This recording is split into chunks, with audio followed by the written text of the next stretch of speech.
ਵਾਰਿਸ ਸ਼ਾਹ ਦੇ ਵਿੱਚ ਉਹਨਾਂ ਦੀ ਕਿਤਾਬ ਹੀਰ ਦੇ ਵਿੱਚ ਰਾਂਝਾ ਚਨਾਨ ਦੇ ਉਰਲੇ ਪਾਸੇ ਹੈ, ਉਹਨੂੰ ਪਾਰ ਕਰੇਗਾ ਤੇ ਹੀਰ ਦਾ ਚੰਗ ਸਿਆਲ ਦੇ ਵਿੱਚ ਉਹ ਦਾਖਲ ਹੋਏਗਾ।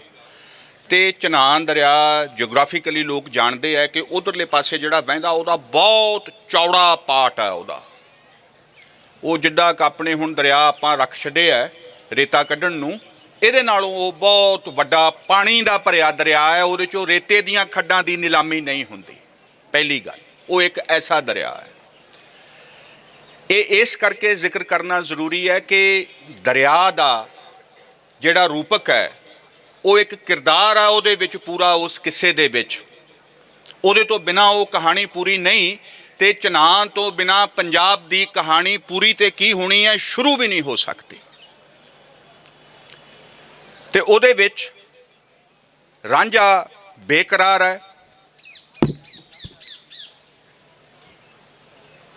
ਉਹ ਹੀਰ ਦਾ ਨਾਂ ਲੈ ਕੇ ਆਪਣਾ ਘਰ ਛੱਡ ਕੇ ਆ ਗਿਆ ਹੈ। ਅਗਾਂਹ ਉਹਨੂੰ ਜੋ ਵੀ ਮਿਲ ਰਹੇ ਨੇ, ਪਹਿਲਾਂ ਤਾਂ ਉਹਨਾਂ ਦੇ ਨਾਲ ਵਾਹ ਹੈ ਜਿਨ੍ਹਾਂ ਨੇ ਉਹਨੂੰ ਪਿੰਡ ਚੋਂ ਨਿਕਲਣ ਦੇ ਲਈ ਮਜਬੂਰ ਕੀਤਾ। ਕਾਜ਼ੀ ਨੇ, ਪੈਂਚ ਨੇ, ਪਿੰਡ ਦੇ ਹੋਰ ਮੋਤਬਰ ਨੇ, ਉਹਦੇ ਭਰਾ ਨੇ ਤੇ ਉਹਦੀਆਂ ਭਾਬੀਆਂ ਨੇ, ਉਹ ਬਰਾਬਰ ਨੇ। ਨਾਰੀਵਾਦੀਆਂ ਥੋੜ੍ਹਾ ਇਹ ਵੀ ਨੋਟ ਕਰ ਲੈਣ ਕਿ ਆਪਾਂ ਸਿੱਧਾ ਸਿੱਧਾ ਨਾਰੀ ਹੋਣ ਕਰਕੇ ਹੀ ਕੋਈ ਬਰੀ ਨਹੀਂ ਹੋ ਜਾਂਦਾ। ਇਹ ਮੈਂ ਨਹੀਂ, ਇਹ ਪ੍ਰੋਫੈਸਰ ਕਿਸ਼ਨ ਸਿੰਘ ਕਹਿ ਰਹੇ ਨੇ। ਉਹਨਾਂ ਤੋਂ ਸਤਾਇਆ ਹੋਇਆ ਨਿਕਲਦਾ ਹੈ ਤੇ ਫਿਰ ਇੱਕ ਮਸਜਿਦ ਦੇ ਵਿੱਚ ਵੀ ਜਾ ਕੇ ਉਹਦੇ ਨਾਲ ਬੁਰੀ ਹੁੰਦੀ ਹੈ। ਅਗਾਂਹ ਉੱਥੋਂ ਜਾਂਦਾ ਹੈ ਤੇ ਲੁੱਡਣ ਮਲਾਹ ਕੋਈ ਰਾਹ ਨਹੀਂ ਦੇ ਰਿਹਾ।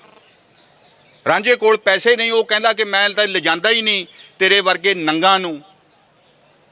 ਉਹ ਉਹਨੂੰ ਇਹ ਵੀ ਕਹਿੰਦਾ ਹੈ, ਮੈਨੂੰ ਕਈ ਵਾਰ ਇਉਂ ਮਹਿਸੂਸ ਹੁੰਦਾ ਹੈ ਕਿ ਜਿਹੜੇ ਪ੍ਰਾਈਵੇਟ ਸਿੱਖਿਆ ਅਦਾਰੇ ਨੇ ਉਹਨਾਂ ਦੇ ਵਿੱਚ ਕੋਈ ਪੜ੍ਹਨ ਦੀ ਆਸ ਲੈ ਕੇ ਜਿਹੜਾ ਵਿਦਿਆਰਥੀ ਜਾਂਦਾ ਹੈ, ਲੁੱਡਣ ਮਲਾਹ ਮੈਨੂੰ ਇਹ ਗਿਆਨ ਦਾ ਭਵ ਸਾਗਰ, ਇਹ ਚੌੜੇ ਪਾਠ ਵਾਲਾ ਦਰਿਆ ਪਾਰ ਕਰਵਾਏਗਾ।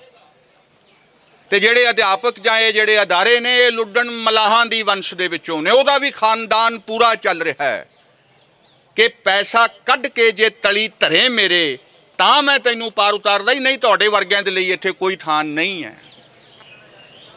ਰਾਂਝਾ ਦੁਖੀ ਹੋ ਕੇ ਚਨਾਨ ਦੇ ਵਿੱਚ ਛਾਲ ਮਾਰ ਦਿੰਦਾ ਹੈ।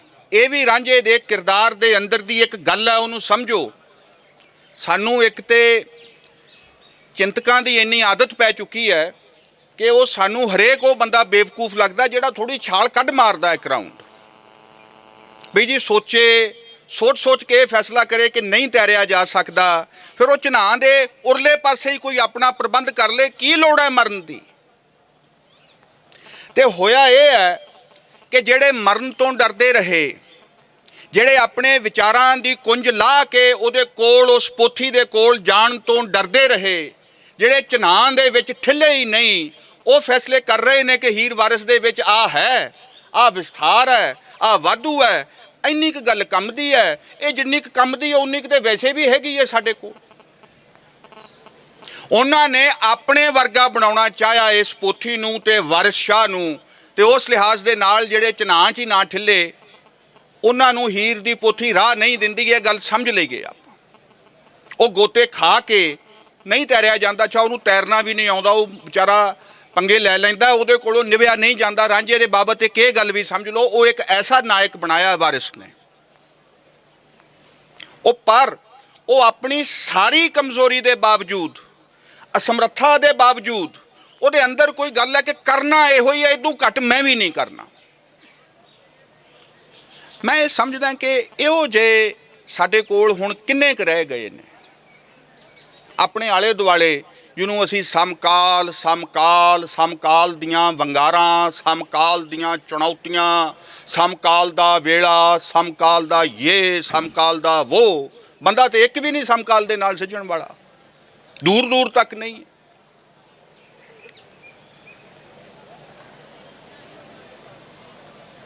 ਰਾਂਝਾ ਉੱਥੇ ਜਦੋਂ ਖੜਦਾ ਹੈ ਤੇ ਉਹ ਬਜ਼ਿੱਦ ਹੈ ਕਿ ਮੈਂ ਛਾਲ ਮਾਰ ਦਿਆਂਗਾ, ਲਿਜਾਂਦਾ ਲਿਜਾਵੇ ਨਹੀਂ ਤੇ ਨਾ ਸਹੀ।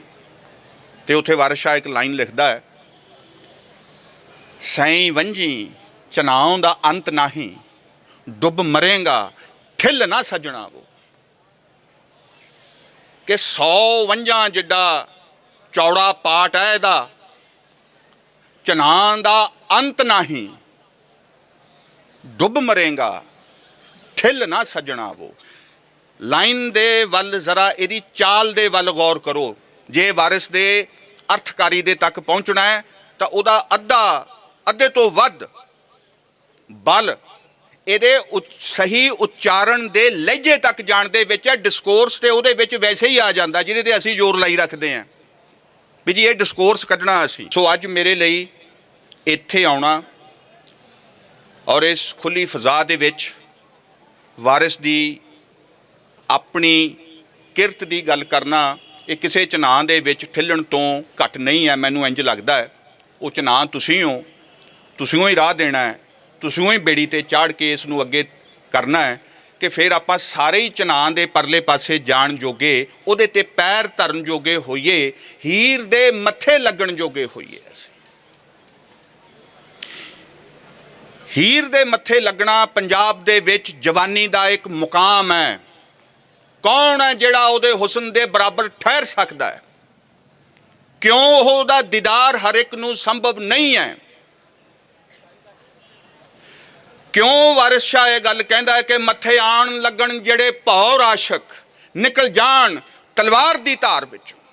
ਆਮ ਬੰਦਾ, ਆਮ ਮਰਦ ਨਹੀਂ ਉਹਦੀ ਚਾਲ ਚੱਲ ਸਕਦਾ। ਹੀਰ ਦੀ ਵਾਰਿਸ ਸ਼ਾਹ ਨੇ ਇਹ ਗੱਲ ਦ੍ਰਿੜ ਕਰਵਾਈ ਹੈ ਤੇ ਉਹਨੂੰ ਮਾੜਾ ਮੋਟਾ ਨਹੀਂ ਕੁਝ ਹੋਣਾ, ਉਹ ਤਲਵਾਰ ਦੀ ਧਾਰ ਵਿੱਚੋਂ ਨਿਕਲ ਜਾਏਗਾ, ਦੋ ਫਾੜ ਹੋ ਕੇ ਡਿੱਗ ਪਏਗਾ, ਇਸ ਤੋਂ ਘੱਟ ਨਹੀਂ ਹੋਏਗਾ। ਐਡੀ ਵੱਡੀ ਗੱਲ ਕਹਿ ਦੇਣੀ ਕਿਸੇ ਦੇ ਬਾਰੇ ਤੇ ਉਸ ਮੁਕਾਮ ਨੂੰ ਔਰ ਉਹਦੇ ਹੁਸਨ ਨੂੰ, ਮੈਨੂੰ ਅਫਸੋਸ ਹੁੰਦਾ ਜਦੋਂ ਮੈਂ ਪੰਜਾਬੀ ਵਿਦਵਾਨਾਂ ਦਾ ਇਹ ਲਿਖਿਆ ਪੜ੍ਹਦਾ ਹਾਂ ਕਿ ਸ਼ਿੰਗਾਰ ਰਸ ਦੇ ਆਹਾ ਬੰਦ ਨੇ। ਸਾਨੂੰ ਇੰਨੀ ਆਦਤ ਪਈ ਹੋਈ ਹੈ ਕਿ ਔਰਤ ਦੇ ਹੁਸਨ ਦਾ ਬਿਆਨ ਹੋਣ ਲੱਗਿਆ, ਇਹਦੇ ਵਿੱਚ ਖਾਲੀ ਥਾਂ ਦੇ ਵਿੱਚ ਸ਼ਿੰਗਾਰ ਰਸ ਭਰ ਦਿਓ। ਮੈਂ ਨਹੀਂ ਸਮਝਦਾ ਕਿ ਇਹ ਸ਼ਿੰਗਾਰ ਰਸ ਹੈ। ਜਿਹੜਾ ਬੰਦਾ ਉਸ ਬੰਦਾ ਨੂੰ ਪੜ੍ਹ ਸਕਦਾ ਹੈ, ਉਹਨਾਂ ਨੂੰ ਇਹ ਲੱਗਣਾ ਚਾਹੀਦਾ ਕਿ ਇਹ ਵੀਰ ਰਸ ਦੇ ਨਾਲ ਓਤ-ਪੋਤ ਕਲਾਮ ਹੈ। ਹੀਰ ਉਹਦੇ ਵਿੱਚ ਯੋਧੇ ਵਾਂਗੂ, ਸੂਰਮੇ ਵਾਂਗੂ ਚਿਤਰੀ ਗਈ ਹੈ। ਸੁਰਮਾ ਨੈਣਾ ਦੀ ਧਾਰ ਵਿੱਚ ਖੁੱਭ ਰਿਹਾ, ਚੜਿਆ ਹਿੰਦ ਤੇ ਕਟਕ ਪੰਜਾਬ ਦਾ ਜੀ। ਬੜੀ ਸੋਹਣੀ ਗੱਲ ਕਿਸੇ ਨੇ ਕੀਤੀ ਕਿ ਹਮਲਾ ਤੇ ਅਬਦਾਲੀਆਂ ਦਾ ਤੇ ਉਸ ਤੋਂ ਪਹਿਲਾਂ ਨਾਦਰ ਸ਼ਾਹ ਦਾ ਹੋ ਕੇ ਹਟਿਆ ਸੀ, ਕੰਧਾਰੀਆਂ ਦਾ ਹਮਲਾ ਹੋ ਕੇ ਹਟਿਆ ਸੀ। ਉਹਨਾਂ ਨੂੰ ਅਫਗਾਨੀ ਵੀ ਨਹੀਂ ਕਹਿ ਰਿਹਾ, ਕੰਧਾਰ ਦੇ, ਕੰਧਾਰੀਆਂ ਦੇ। ਅੱਜ ਕਹਿੰਦਾ ਆਈ ਪੰਜਾਬ ਹੱਥ ਕੰਧਾਰੀਆਂ ਦੇ, ਹੁਕਮ ਹੋਰ ਦਾ ਹੋਰ ਹੋਏ ਰਿਹਾ। ਆਈ ਪੰਜਾਬ ਅੱਜ ਹੱਥ ਕੰਧਾਰੀਆਂ ਦੇ, ਐਡਾ ਉਹ ਵੈਣ ਪਾਉਂਦਾ। ਇਹ ਕਹਿੰਦਾ ਕਿ ਚੜਿਆ ਹਿੰਦ ਤੇ ਕਟਕ ਪੰਜਾਬ ਦਾ ਜੀ। ਪੰਜਾਬ ਚੋਂ ਵੀ ਇੱਕ ਕਟਕ ਤੇ ਚੜਿਆ ਹੋਇਆ। ਸਿੱਖ ਲਹਿਰ ਜਿਹੜੀ ਬੰਦਾ ਬਹਾਦਰ ਦੇ ਮਹਾਨ ਇਨਕਲਾਬ ਦੇ ਨਾਲ ਖੜੀ ਹੁੰਦੀ ਹੈ, ਮਿਸਲਾਂ ਵੱਧ ਰਹੀਆਂ ਨੇ। ਪੰਜਾਬ ਦੀ ਲੋਕਾਈ ਨੂੰ ਆਪਣੇ ਇਖਲਾਕ ਦੇ ਨਾਲ, ਆਪਣੀ ਹੱਕ ਸੱਚ ਇਨਸਾਫ ਦੀ ਲੜਾਈ ਦੇ ਨਾਲ, ਆਪਣੀਆਂ ਮਹਾਨ ਸ਼ਹਾਦਤਾਂ ਦੇ ਨਾਲ, ਜਿਹਨੇ ਪੰਜਾਬ ਨੂੰ ਸਿੰਜਿਆ, ਜਿਹਨੇ ਪਰਵਾਹ ਨਹੀਂ ਕੀਤੀ, ਜਿਹਨੇ ਇਸਲਾਮ ਦੇ ਸੂਫੀਆਂ ਦੀਆਂ ਸ਼ਹਾਦਤਾਂ ਨੂੰ ਆਮ ਪੰਜਾਬੀਆਂ ਨੇ ਆਪਣੇ ਉਹ ਹੰਡਾ ਕੇ ਦਿਖਾਇਆ। ਕੋਈ ਚਰਖੜੀਆਂ ਤੇ ਚੜਿਆ, ਕੋਈ ਸੂਲੀ ਚੜਿਆ, ਕਿਸੇ ਦੇ ਬੰਦ ਕੱਟੇ ਗਏ। ਇੱਥੇ ਸ਼ਮਸ ਤਬਰੇਜ਼, ਮਨਸੂਰ ਅਲ ਹੱਲਾਜ ਤੇ ਹੋਰ ਇਸਲਾਮ ਦੇ ਮਹਾਨ ਸ਼ਹੀਦਾਂ ਨੂੰ 18ਵੀਂ ਸਦੀ ਦੇ ਸਧਾਰਨ ਪੇਂਡੂ ਪੰਜਾਬੀਆਂ ਨੇ ਆਪਣੇ ਉੱਪਰ ਹੰਢਾ ਕੇ ਉਸ ਸੱਚ ਨੂੰ ਪੰਜਾਬ ਦੇ ਵਿੱਚ ਸਥਾਪਿਤ ਕੀਤਾ। ਚੜਿਆ ਹਿੰਦ ਤੇ ਕਟਕ ਪੰਜਾਬ ਦਾ ਜੀ, ਇਹਦਾ ਜ਼ਿਕਰ ਹੋ ਰਿਹਾ ਹੈ ਔਰ ਉਹ ਹੀਰ ਦੇ ਹੁਸਨ ਦੇ ਬਿਆਨ ਦੇ ਜ਼ਰੀਏ ਹੋ ਰਿਹਾ ਹੈ। ਵਾਰਿਸ ਸ਼ਾਹ ਕਿਤੇ ਇਹ ਤੇ ਨਹੀਂ ਕਿ ਹੀਰ ਦੇ ਕਿਰਦਾਰ ਨੂੰ ਉਸ ਵੇਲੇ ਦੀ ਸਿੱਖ ਲਹਿਰ ਦਾ ਇੱਕ ਰੂਪਕ ਬਣਾ ਕੇ, ਇੱਕ ਕਿਰਦਾਰ ਬਣਾ ਕੇ ਇਸ ਕਿੱਸੇ ਦੇ ਵਿੱਚ ਰੱਖ ਰਿਹਾ ਹੈ। ਤੇ ਲਾਨਤ ਹੈ ਉਹਨਾਂ ਦੇ ਉੱਪਰ ਜਿਹੜੇ ਉਹ ਸਿੱਖ ਵਿਦਵਾਨ ਆਪਣੇ ਆਪ ਨੂੰ ਕਹਿੰਦੇ ਨੇ, ਜਿਹੜੇ ਸਿੱਖ ਚਿੰਤਕ। ਅੱਜ ਕੱਲ੍ਹ ਤੇ ਵਿਦਵਾਨ ਜਾਂ ਕੋਈ ਪ੍ਰੋਫੈਸਰ ਤੇ ਹੈ ਹੀ ਨਹੀਂ, ਜਿਹੜੇ ਪੱਤਰਕਾਰ ਨੇ ਉਹ ਚਿੰਤਕ ਬਣੇ ਹੋਏ ਨੇ, ਜਿਹੜੇ ਚਿੰਤਕ ਨੇ ਉਹ ਪੱਤਰਕਾਰਤਾ ਕਿਸਮ ਦੀ ਗੱਲ ਕਰੀ ਜਾ ਰਹੇ ਨੇ। ਪੰਜਾਬ 'ਚ ਤੇ ਇਹ ਵੀ ਹੋ ਗਿਆ, ਜਿਨ੍ਹਾਂ ਨੂੰ ਇਹੋ ਹੀ ਨਹੀਂ ਪਤਾ कि जी हीर की गल करना तो गुरु ग्रंथ साहब के खिलाफ गल करने वाली गल है। मैं कहना कि लानत है इस अजिही गलबात दे उपर। इस तो घੱਟ उन्हां दे नाल मैं गल करन नूं तैयार नहीं। मैनूं ये लगदा कि उन्हां नूं नहीं पता, वो सानूं ना दस्सण कि गुरु ग्रंथ साहब की कहिंदे है। जिन्हां नूं ये नहीं पता कि भाई गुरदास ते वारिस शाह दी जिहड़ी जुबान है, जिहड़ी उहदे अंदर उन्हां ने किरदार निगारी कीती है, अकाल पुरख नूं ध्याउंदे ने, गुरु नानक उहनूं एक नायक दे वजों अपने नाल रखदे है, ते भाई गुरदास अपनियां वारां लिखदे ने।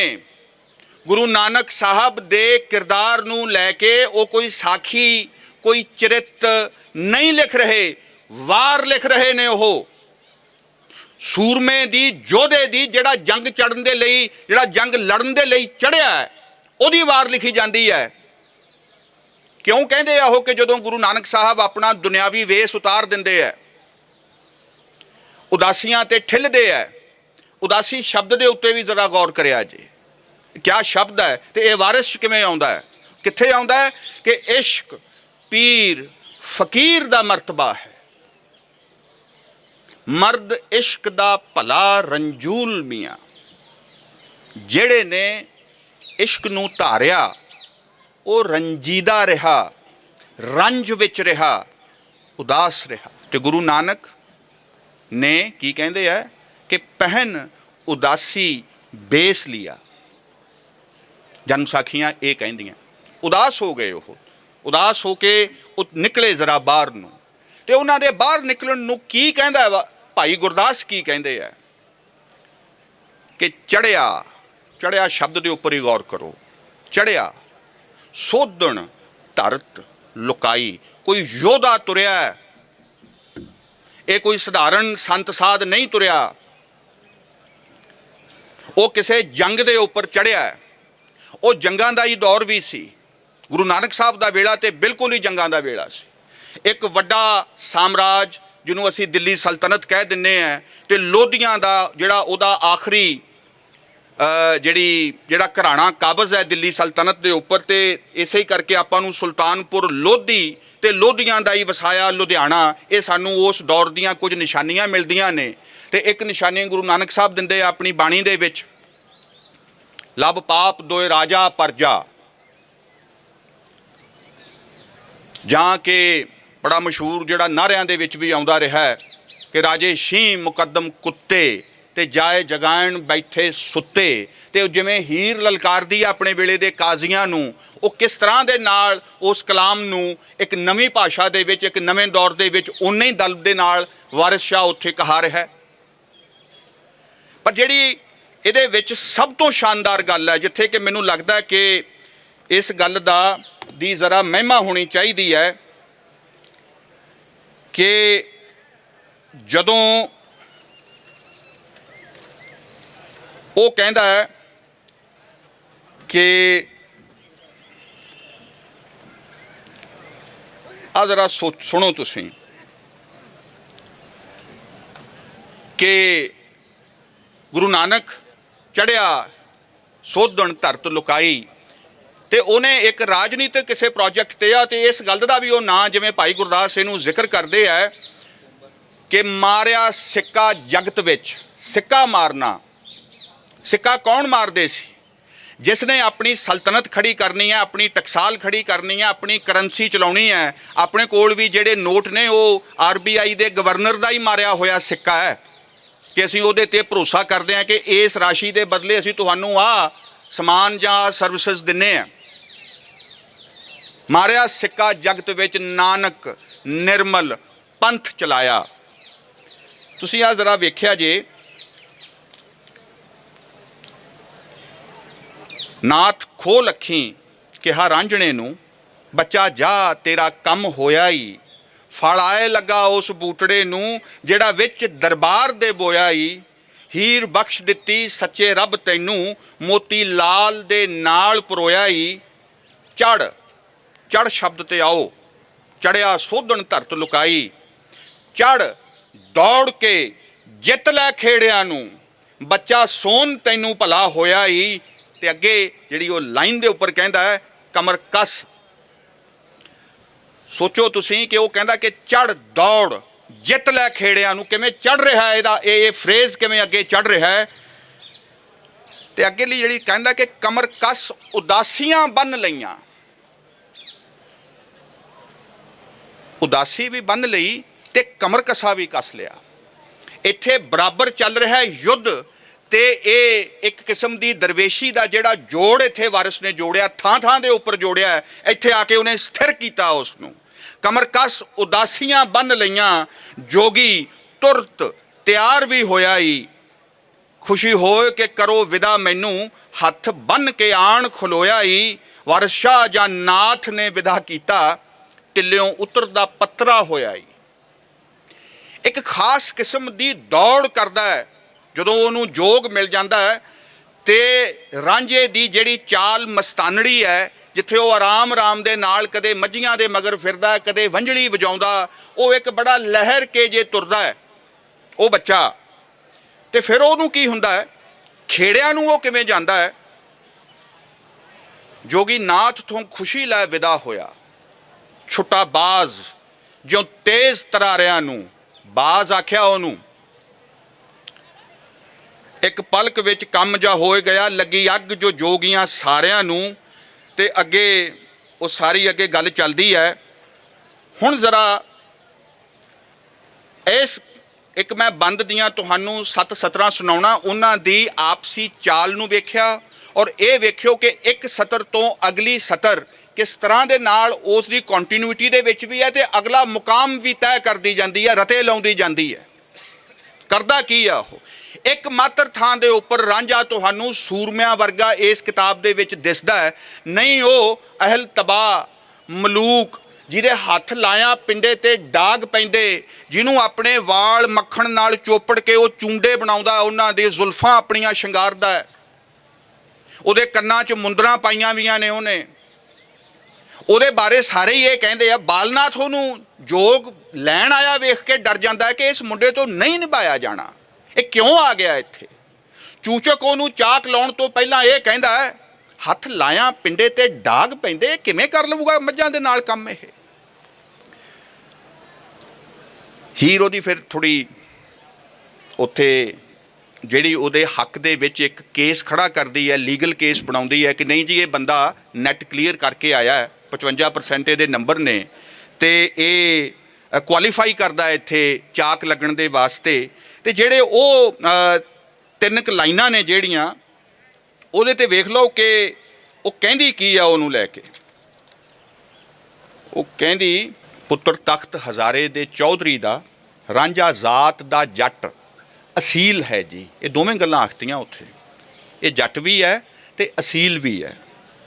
ਉਹਦਾ ਬੂਪੜਾ ਮੁੱਖ ਤੇ ਨੈਣ ਨਿੰਮੇ, ਕੋਈ ਛੈਲ ਜਿਹੀ ਉਹਦੀ ਛੈਲ ਜਿਹੀ ਉਹਦੀ ਡੀਲ ਹੈ ਜੀ। ਮੱਥਾ ਰਾਂਝੇ ਦਾ ਚਮਕਦਾ ਨੂਰ ਭਰਿਆ, ਸਖੀ ਜੀਵ ਦਾ ਨਹੀਂ ਬਖੀਲ ਹੈ ਜੀ। ਵਾਰਿਸ ਸ਼ਾਹ ਜਾਂ ਪਰੇ ਵਿੱਚ ਗੱਲ ਕਰਦਾ, ਖੋਜੀ ਲਾਈ ਤੇ ਨਿਆਉ ਵਕੀਲ ਹੈ ਜੀ। ਫਿਰ ਉਹ ਕਹਿੰਦੀ ਹੈ, ਬਾਪ ਹੱਸ ਕੇ ਪੁੱਛਦਾ, ਕੌਣ ਹੁੰਦਾ ਇਹ ਮੁੰਡੜਾ, ਕਿਤ ਸਰਕਾਰ ਦਾ ਏ, ਕਿਹੜੇ ਇਲਾਕੇ ਦਾ ਇਹ। ਹੱਥ ਲਾਇਆ ਪਿੰਡੇ ਤੇ ਡਾਗ ਪੈਂਦੇ, ਇਹ ਮਹੀਂ ਦੇ ਨਹੀਂ ਦਰਕਾਰ ਦਾ ਏ। ਇਹਦੀ ਮਈਆਂ ਨਹੀਂ ਸਾਂਭੀਆਂ ਜਾਣੀਆਂ ਇਹਦੇ ਤੋਂ। ਅੱਗੇ ਦੇਖੋ ਹੀਰ ਜਵਾਬ ਕੀ ਦਿੰਦੀ ਹੈ, ਸੁਗੜ ਚਤਰ ਤੇ ਅਕਲ ਦਾ ਕੋਟ ਨੱਡਾ। ਇਹ ਸਿਰਫ ਬਾਪ ਨੂੰ ਹੀ ਨਹੀਂ ਆਖਿਆ ਜਾ ਰਿਹਾ, ਇਹ ਰਾਂਝੇ ਨੂੰ ਡਿਫਾਈਨ ਕੀਤਾ ਜਾ ਰਿਹਾ ਹੈ ਕਿ ਸੁਗੜ ਚਤਰ ਅਕਲ ਦਾ ਕੋਟ ਨੱਡਾ, ਮੱਝੀ ਬਹੁਤ ਸੰਭਾਲ ਕੇ ਚਾਰਦਾ ਹੈ। ਮਾਲ ਆਪਣਾ ਜਾਣ ਕੇ ਸਾਂਭ ਲਿਆਵੇ, ਕੋਈ ਕੰਮ ਨਾ ਕਦੀ ਵਿਗਾੜਦਾ ਹੈ। ਹੱਕੇ ਨਾਲ ਪਿਆਰ ਦੀ ਹੂਕ ਦੇ ਕੇ, ਸੋਟਾ ਸਿੰਘ ਤੇ ਮੂਲ ਨਾ ਮਾਰਦਾ ਹੈ। ਮੇਰੀ ਬੇਨਤੀ ਹੈ, ਪੰਜਾਬੀ ਵਿਦਵਾਨਾਂ ਨੇ ਇਸ ਪੋਥੀ ਦੇ ਸਿੰਘ ਬਹੁਤ ਸੇਕੇ ਆਪਣੇ ਸੋਟਿਆਂ ਦੇ ਨਾਲ। ਉਹਨਾਂ ਨੇ ਕਲਮਾਂ ਤੋਂ ਸੋਟਿਆਂ ਦਾ ਕੰਮ ਲਿਆ ਹੈ ਤੇ ਪਰ ਪੋਥੀ ਖੜੀ ਰਹਿ ਗਈ ਹੈ ਕਿਉਂਕਿ ਲੋਕਾਂ ਨੇ ਇਹਨੂੰ ਆਪਣੇ ਦਿਲ 'ਚ ਉਤਾਰ ਲਿਆ, ਆਪਣੇ ਸੀਨਿਆਂ 'ਚ ਲਾ ਲਿਆ। ਤੇ ਅੱਜ ਵਾਈਸ ਚਾਂਸਲਰ ਇੱਥੇ ਬੈਠੇ ਨੇ ਪ੍ਰੋਫੈਸਰ ਅਰਵਿੰਦ, ਮੈਂ ਸਮਝਦਾ ਕਿ ਤੁਸੀਂ ਲੋਕਾਈ ਦੇ ਸੀਨਿਆਂ ਦੇ ਵਿੱਚ ਉਤਰੇ ਹੋਏ ਇਹਨਾਂ ਸ਼ਬਦਾਂ ਨੂੰ ਜੋ ਵਿਦਵਾਨਾਂ ਦੇ ਵਿਹੜੇ ਦੇ ਵਿੱਚ ਲਿਆ ਕੇ ਦੁਬਾਰਾ ਖੜਾ ਕੀਤਾ, ਤਾਂ ਇਹ ਸਾਡੇ ਲਈ ਇੱਕ ਬੜਾ ਵੱਡਾ ਮੌਕਾ ਹੈ। ਤੇ ਜਿਵੇਂ ਨਾ ਸਾਡੇ ਮਾਲਵੇ 'ਚ ਕਹਿੰਦੇ ਹੁੰਦੇ ਆ ਕਿ ਸੱਚਾਈ ਇਹ ਹੈ ਕਿ ਜਿਹੜਾ ਵੱਡਾ ਟੈਕਸਟ ਹੈ, ਜਿਹੜਾ ਵੰਗਾਰਦਾ ਹੈ ਤੁਹਾਨੂੰ, ਜਿਹੜਾ ਤੁਹਾਡੀ ਸਿਖਲਾਈ ਨੂੰ ਵੰਗਾਰਦਾ ਹੈ, ਜਿਹੜਾ ਉਹਦੇ ਨਾਲ ਮੱਥਾ ਲਾ ਸਕਦਾ ਹੈ, ਵਿਦਵਤਾ ਦਾ ਫੈਸਲਾ ਉੱਥੇ ਹੁੰਦਾ ਹੈ। ਦੂਜੇ ਤੀਜੇ ਦਰਜੇ ਦੀਆਂ ਗੱਲਾਂ ਦੇ ਉੱਪਰ ਆਪਣੀ ਰਾਏ ਮਸ਼ਵਰਾ ਕਰਕੇ ਗੱਲ ਨਹੀਂ ਅੱਗੇ ਤੁਰਦੀ ਹੁੰਦੀ। ਔਰ ਅਸੀਂ ਇਸ ਪਾਸਿਓਂ ਹਜੇ ਛੋਪ ਚੋਂ ਪੂਣੀ ਨਹੀਂ ਕੱਤੀ ਗਈ ਹੈ। ਥੋੜੀ ਬਹੁਤ ਗੁਰਬਾਣੀ ਦੇ ਅਰਥਾਂ ਨੂੰ ਲੈ ਕੇ, ਗੁਰਬਾਣੀ ਦੇ ਮਸਲਿਆਂ ਨੂੰ ਲੈ ਕੇ, ਔਰ ਉਹਦੇ ਵਿੱਚ ਸਾਰਿਆਂ ਨੇ, ਸੋਸ਼ਲ ਸਾਇੰਟਿਸਟਾਂ ਨੇ, ਫਿਲਾਸਫਰਸ ਨੇ, ਅੰਗਰੇਜ਼ੀ ਵਾਲਿਆਂ ਨੇ ਤੇ ਪੰਜਾਬੀ ਵਾਲਿਆਂ ਨੇ ਵੀ, ਇਹਨਾਂ ਦਾ ਉਹਦੇ ਵਿੱਚ ਬਰਾਬਰ ਦਾ ਹੱਥ ਹੈ। ਤੇ ਇਹ ਪੋਥੀ ਵੰਗਾਰਦੀ ਹੈ ਹੀਰ ਵਾਰਿਸ ਸ਼ਾਹ ਕਿ ਪੰਜਾਬ ਦੇ ਸਮਾਜਿਕ ਵਿਗਿਆਨੀ, ਪੰਜਾਬ ਦੇ ਅਰਥ ਸ਼ਾਸਤਰੀ, ਪੰਜਾਬ ਦੇ ਫਲਸਫੀ, ਪੰਜਾਬ ਦੇ ਸਾਇੰਸਦਾਨ, ਇਸੇ ਯੂਨੀਵਰਸਿਟੀ ਦੇ ਵਿੱਚ ਕੈਮਿਸਟਰੀ ਡਿਪਾਰਟਮੈਂਟ 'ਚ ਹੁੰਦੇ ਸਨ ਪ੍ਰੋਫੈਸਰ ਨਾਜਰ ਸਿੰਘ। ਆਖਿਆ ਜਾਂਦਾ ਹੈ ਕਿ ਉਹ ਬਹੁਤ ਵੱਡੇ ਹੀਰਦਾਨ ਸਨ। ਉਹਨਾਂ ਦੇ ਨਾਲ ਹੀਰ ਦੇ ਉੱਪਰ ਚਰਚਾ ਕਰਨ ਦੇ ਲਈ ਦੂਰ ਦਰਾਜ਼ ਤੋਂ ਵੀ ਲੋਕ ਆਉਂਦੇ ਹੁੰਦੇ ਸਨ। ਪੂਰਾ ਇਹ ਕੰਮ ਚੱਲਦਾ ਹੁੰਦਾ ਸੀ ਉਸ ਵੇਲੇ ਪੰਜਾਬ ਦੇ ਵਿੱਚ। ਅੱਜ ਇਸ ਨੂੰ ਇੱਥੇ ਰੱਖਣਾ, 2 ਦਿਨਾਂ ਦੀ ਅੰਤਰਰਾਸ਼ਟਰੀ ਕਾਨਫਰੰਸ ਵਾਰਿਸ ਸ਼ਾਹ ਦੇ 300ਵੇਂ ਵਰ੍ਹੇਗੰਢ ਦੇ ਬਹਾਨੇ, ਉਸ ਮੌਕੇ ਦੇ ਉੱਪਰ ਜੋ ਅਸੀਂ ਇਕੱਠੇ ਹੋਏ ਹਾਂ, ਇੱਕ ਤੇ ਬਹੁਤ ਸ਼ੁਭ ਚਿੰਤਨੀ ਮੌਕਾ ਹੈ। ਔਰ ਮੈਂ ਇਹ ਸਮਝਦਾ ਕਿ ਇਹ ਦੁਬਾਰਾ ਤੋਂ ਇਸ ਕੰਮ ਨੂੰ ਹੱਥ ਲਾਉਣ ਦਾ, ਉਸ ਚਨਾਨ ਦੇ ਵਿੱਚ ਠਿੱਲਣ ਦਾ, ਇਕਰਾਰ ਕਰਨ ਦਾ ਮੌਕਾ ਹੈ। ਉਹ ਕੋਈ ਇਕੱਲੀ ਹੀਰ ਵਾਰਿਸ ਦੀ ਗੱਲ ਨਹੀਂ ਹੈ। ਉਹ ਹਾਸ਼ਮ ਵੀ ਹੋ ਸਕਦਾ ਹੈ, ਉਹ ਪ੍ਰੋਫੈਸਰ ਪੂਰਨ ਸਿੰਘ ਵੀ ਹੋ ਸਕਦੇ ਨੇ, ਉਹ ਦੀਵਾਨ ਸਿੰਘ ਕਾਲੇ ਪਾਣੀ ਵੀ ਹੋ ਸਕਦੇ ਹੈ, ਉਹ ਗਦਰੀ ਬਾਬੇ ਵੀ, ਜਿਨ੍ਹਾਂ ਨੂੰ ਦੁਬਾਰਾ ਵੇਖਣ ਦੀ ਸਾਨੂੰ ਲੋੜ ਹੈ। ਔਰ ਸੱਚੀ ਗੱਲ ਹੈ ਕਿ ਹਜੇ ਤੇ ਅਸੀਂ ਵਾਰਿਸ ਹੀ ਕਰੀ ਜਾਂਦੇ ਹਾਂ। ਹਜੇ ਤੇ ਮੀਆਂ ਮੁਹੰਮਦ ਬਖਸ਼ ਪਏ ਨੇ। ਹਜੇ ਤੇ ਹਾਸ਼ਮ ਸ਼ਾਹ ਦੇ ਬਾਬਤ ਵੀ ਅਸੀਂ ਉਹਨਾਂ ਕੀ ਜਾਣਦੇ ਹਾਂ ਜਿੰਨਾ ਕਿ ਸਿਲੇਬਸਾਂ 'ਚ ਇਮਤਿਹਾਨੀ ਜਵਾਬ ਲਿਖਣਾ ਹੁੰਦਾ ਹੈ। ਹਜੇ ਅਸੀਂ ਵਾਰਿਸ ਸ਼ਾਹ ਦੇ ਸ਼ਬਦਾਂ ਦੇ ਵਿੱਚ ਆਖੀਏ ਕਿ ਹਜੇ ਅਸੀਂ ਕਮਲੀਆਂ ਇਸ਼ਕ ਥੀ ਨਹੀਂ ਵਾਕਫ, ਕਿ ਪੰਜਾਬ ਦੇ ਲੋਕ ਤੇ ਵਿਦਵਤਾ ਕਿੱਥੇ ਸਾਹ ਲੈਂਦੀ ਹੈ, ਇਕੱਠਿਆਂ ਸਾਹ ਲੈਂਦੀ ਹੈ, ਉੱਥੇ ਫਾਸਲਾ ਨਹੀਂ ਰਹਿ ਜਾਂਦਾ। ਇਹਦੀ ਵੀ ਗੱਲ ਕਰਾਂਗੇ। ਪਰ ਜਿਹੜੀ ਗੱਲ ਮੈਂ ਤੁਹਾਡੇ ਨਾਲ ਕਰ ਰਿਹਾ ਸੀ ਕਿ ਇਹ ਯੁੱਧ ਦੀ ਪੋਥੀ ਹੈ। ਬੁਨਿਆਦੀ ਤੌਰ ਤੇ ਮੇਰੇ ਮੁਤਾਬਕ ਇਹ ਇਸ਼ਕ ਦੀ ਵਾਰ ਲਿਖੀ ਹੈ ਵਾਰਿਸ ਸ਼ਾਹ ਨੇ। ਇਹ ਹੈ ਕੀ, ਇਹ ਫਲਸਫਾ ਕੀ ਹੈ ਇਸ਼ਕ ਦਾ, ਇਸ਼ਕ ਦੀ ਮੋਰੈਲਿਟੀ ਕੀ ਹੈ, ਨੈਤਿਕਤਾ, ਇਖਲਾਕੀਆਤ ਕੀ ਹੈ ਇਸ਼ਕ ਦਾ। ਔਰ ਉਹਨੇ ਰਸ ਨੂੰ ਤੇ ਨੈਤਿਕਤਾ ਨੂੰ ਅਲੱਗ-ਅਲੱਗ ਨਹੀਂ ਕੀਤਾ। ਸਾਡੇ ਸਾਧਾਂ ਸੰਤਾਂ ਨੇ ਇਹਨਾਂ ਨੂੰ ਅੱਡ-ਅੱਡ ਕਰਨ ਦੇ ਉੱਪਰ ਜ਼ੋਰ ਲਾਇਆ ਹੋਇਆ ਕਿ ਜੀ ਇਹ ਇਕੱਠੇ ਨਹੀਂ ਰਹਿਣ ਦੇਣੇ, ਇਹ ਭ੍ਰਿਸ਼ਟ ਕਰ ਦੇਣਗੇ। ਜਿਵੇਂ ਕਿ ਸਾਡੇ ਪੋਪੂਲਰ ਗਾਇਕਾਂ ਨੇ, ਜਿਵੇਂ ਕਿ ਸਾਡੇ ਮਿਊਜ਼ਿਕ ਵੀਡੀਓ ਵਾਲਿਆਂ ਨੇ ਕਿਸੇ ਚੱਜ ਦੀ ਗੱਲ ਨੂੰ ਨਹੀਂ ਆਪਣੇ ਕਵਿਤਾ ਜਾਂ ਸੰਗੀਤ ਦੇ ਵਿੱਚ ਰਹਿਣ ਦੇਣਾ। ਜਿਹੜੀ ਪੱਬ ਨਾ ਚਕਾਵੇ, ਜਿਹੜੀ ਫਾਇਰ ਨਾ ਕਰਵਾਵੇ, ਉਹਨੂੰ ਉਸ ਤੋਂ ਘੱਟ ਨਹੀਂ ਤੁਸੀਂ ਪੰਜਾਬ ਦੇ ਵਿੱਚ ਚੱਲਣ ਜੋਗੇ। ਇਹ ਜਿਹੜੀ ਦੁਫੇੜ ਅਸਾਂ ਪਾ ਲਈ ਦੋਵਾਂ ਪਾਸਿਆਂ ਤੋਂ, ਔਰ ਇੱਕ ਦੂਜੇ ਦੇ ਖਿਲਾਫ ਉਹ ਜਿਵੇਂ ਮੋਰਚਾ ਲਈ ਖੜੇ ਨੇ ਕਿ ਵੇਖਦੇ ਆ ਫਿਰ ਕਿਹਦੀ ਚੱਲਦੀ ਹੈ। ਉਹਦੇ ਵਿੱਚ ਜਿੱਤ ਕਿਸੇ ਹੋਰ ਦੀ ਹੋ ਰਹੀ ਹੈ। ਉਹ ਗਾਉਣ ਵਾਲੇ ਵੀ ਹਾਰ ਰਹੇ ਹੈ, ਉਹਨਾਂ ਨੂੰ ਸੁਣਨ ਵਾਲੇ ਵੀ ਹਾਰ ਰਹੇ ਹੈ। ਤੇ ਇਹਦੇ ਬਾਬਤ ਇੱਕ ਆਪਣੀ ਗੱਲ ਕਰਨ ਵਾਲੇ, ਉਹ ਤੇ ਵਿਚਾਰੇ ਹਜੇ ਮੈਦਾਨ 'ਚ ਹੀ ਨਹੀਂ ਆਏ। ਉਹ ਪਤਾ ਨਹੀਂ ਹਾਰੇ ਹੋਏ, ਉਹ ਤਾਂ ਚਨਾਨ ਦੇ ਕਿਉਂਕਿ ਉਰਲੇ ਪਾਸੇ ਹੀ ਖੜੇ ਹੈ। ਮੈਂ ਸੋਚੋ ਜ਼ਰਾ ਕਿ ਜਾ ਦੌੜ ਲੈ, ਜਿੱਤ ਲੈ ਖੇੜਿਆਂ ਨੂੰ। ਅੱਗੇ ਆਓ ਹੁਣ ਕੀ ਕਹਿੰਦਾ, ਧਾਏ ਟਿੱਲਿਓਂ ਰੰਦ ਲੈ ਖੇੜਿਆਂ ਦੀ, ਚਲਿਆ ਮੀਂਹ ਜਿਉਂ ਆਮਦਾ ਉੱਠ ਉੱਤੇ, ਕਾਬਾ ਰੱਖ ਮੱਥੇ ਰੱਬ ਯਾਦ ਕਰਕੇ, ਚੜਿਆ ਖੇੜਿਆਂ ਦੀ ਸੱਜੀ ਗੁੱਠ ਉੱਤੇ। ਹਮਲੇ ਦੀ ਤਿਆਰੀ ਸੈਨਾ ਕਿੱਧਰ ਦੀ ਆ ਰਹੀ ਹੈ, ਕਿਹੜੀ ਸੈਨਾ? ਕੱਲਾ ਆ ਰਿਹਾ ਉਹ, ਨਸ਼ੇ ਨਾਲ ਝੁਲਾਰ ਦਾ ਮਸਤ ਜੋਗੀ, ਜਿਵੇਂ ਮੁੰਦਰੀ ਝੂਲਦੀ ਉੱਠ ਉੱਤੇ, ਚਿੱਪੀ ਖੱਪਰੀ ਫੌੜੀ ਡੰਡਾ ਕੁੰਡਾ, ਭੰਗ ਪੋਸਤ ਚਾ ਬੱਧਾ ਸੂ ਪਿੱਠ ਉੱਤੇ। ਇਹ ਹਥਿਆਰ ਲੈ ਕੇ ਆ ਰਿਹਾ ਉਹ। ਪਰ ਅਗਲੀ ਲਾਈਨ ਦੇ ਵੱਲ ਆਓ, ਐਵੇਂ ਸਰਕਦਾ ਆਮਦਾ ਖੇੜਿਆਂ ਨੂੰ, ਜਿਵੇਂ ਫੌਜ ਸਰਕਾਰ ਦੀ ਲੁੱਟ ਉੱਤੇ, ਸੰਨਿਆਸ ਬੈਰਾਗ ਜਿਉਂ ਲੜਨ ਚੱਲੇ। ਬੰਦਾ ਬਹਾਦਰ ਨੂੰ ਯਾਦ ਕਰੋ। ਇੱਥੇ ਜਿਹੜੇ ਸੰਪਰਦਾਇ ਤੋਂ ਉਹ ਆਉਂਦਾ ਹੈ ਉਹਨੂੰ ਅਸੀਂ ਬੰਦਾ ਬੈਰਾਗੀ ਕਹਿੰਦੇ ਆ। ਬੈਰਾਗੀ ਸੰਪਰਦਾਇ ਤੋਂ, ਸੰਨਿਆਸੀਆਂ ਤੋਂ, ਤੇ ਸੰਨਿਆਸੀ ਭਾਈਚਾਰਾ, ਇਹ ਪੂਰੇ ਦਾ ਪੂਰਾ ਸੈਕਟ ਬੰਦਾ ਬਹਾਦਰ ਦੀ ਖਾਲਸਾ ਫੌਜ ਦਾ ਇੱਕ ਵੱਡਾ ਅੰਗ ਸੀ। ਜਿਹੜੇ ਨਾਲ ਲੜਾਈ ਲੜ ਰਹੇ ਸੀ, ਸਿੱਖ ਇਸ ਵਹਿਮ ਚੋਂ ਬਾਹਰ ਆ ਜਾਣ, ਜਿਹੜੇ ਬੰਦਾ ਬਹਾਦਰ ਨੂੰ ਕੱਲਾ ਸਿੱਖੀ ਦੇ ਕਿੱਲੇ ਬੰਨਣ ਨੂੰ ਫਿਰਦੇ ਹੈ। ਗੁਰੂ ਗੋਬਿੰਦ ਸਿੰਘ ਦੇ ਮੁਰੀਦ ਪੀਰ ਬੁੱਧੂ ਸ਼ਾਹ, ਪੀਰ ਭੀਖਣ ਸ਼ਾਹ ਹੁਣਾਂ ਦੇ 500 ਮੁਰੀਦ ਵੀ ਉਸ ਫੌਜ ਦੇ ਵਿੱਚ ਸ਼ਾਮਿਲ ਸਨ, ਇਸਲਾਮ ਦੇ ਨਾਲ ਵਾਬਸਤਾ ਸਿੱਖ ਸਨ। ਤੇ ਆ ਸੰਨਿਆਸੀਆਂ ਬੈਰਾਗੀਆਂ ਦਾ ਵੀ ਇੱਕ ਟੋਲਾ ਸੀ ਜਿਹੜਾ 18ਵੀਂ ਸਦੀ ਦੇ ਵਿੱਚ ਇਕੱਠਾ ਮੂਵ ਕਰ ਰਿਹਾ ਸੀ ਪੰਜਾਬ ਦੇ ਵਿੱਚ। ਵਾਰਿਸ ਸ਼ਾਹ ਸਿੱਖਾਂ ਨੂੰ ਨਹੀਂ ਕੁਝ ਕਹਿ ਰਿਹਾ, ਉਹ ਵੱਧ ਤੋਂ ਵੱਧ ਜੱਟ ਤੇ ਆ ਜਾਂਦਾ। ਜਦੋਂ ਦੇਸ਼ ਦੇ ਜੱਟ ਸਰਦਾਰ ਹੋਏ, ਨਹੀਂ ਉਹ ਸਿੱਖ ਵੀ ਕਹਿ ਹੀ ਸਕਦਾ ਸੀ, ਐਡੀ ਉਹਦੇ ਲਈ ਕੋਈ ਬਹੁਤੀ ਔਖੀ ਗੱਲ ਇਹ ਨਹੀਂ ਸੀ। ਜੱਟ ਕਹਿ ਕੇ ਉਹਨੇ ਸਾਰੇ ਭਾਈਚਾਰਿਆਂ ਵਾਲਿਆਂ ਨੂੰ ਵੀ ਕਿਤੇ ਨਾ ਕਿਤੇ ਵਿੱਚ ਕਰ ਲਿਆ। ਇਹਦੇ ਇੱਕ ਕਹਿਣ ਦਾ ਮਤਲਬ ਇਹ ਵੀ ਹੈ ਕਿ ਜਿਹੜੀ ਹੇਠਲੀ ਉੱਤੇ ਪੰਜਾਬ 'ਚ ਹੋ ਰਹੀ ਸੀ,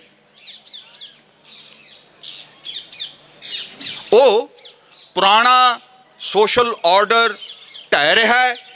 ਜਿਹੜੀਆਂ ਨਵੀਆਂ ਤਾਕਤਾਂ ਨੇ, ਪਿੰਡਾਂ ਦੀ ਕਿਤਾਬ ਹੈ, ਇਹਦੇ ਵਿੱਚ ਕਿਸੇ ਸ਼ਹਿਰ ਦਾ ਜ਼ਿਕਰ ਤੱਕ ਨਹੀਂ ਹੈ। ਲਾਹੌਰ ਦਾ ਆ ਗਿਆ ਕਿਸੇ ਰੂਪਕ ਦੇ ਵਜੋਂ, ਮਾੜਾ ਮੋਟਾ ਕੋਟ ਕਬੂਲੇ ਦਾ ਆ ਗਿਆ ਜਿੱਥੋਂ ਦਾ ਅਦਲੀ ਰਾਜਾ ਹੈ।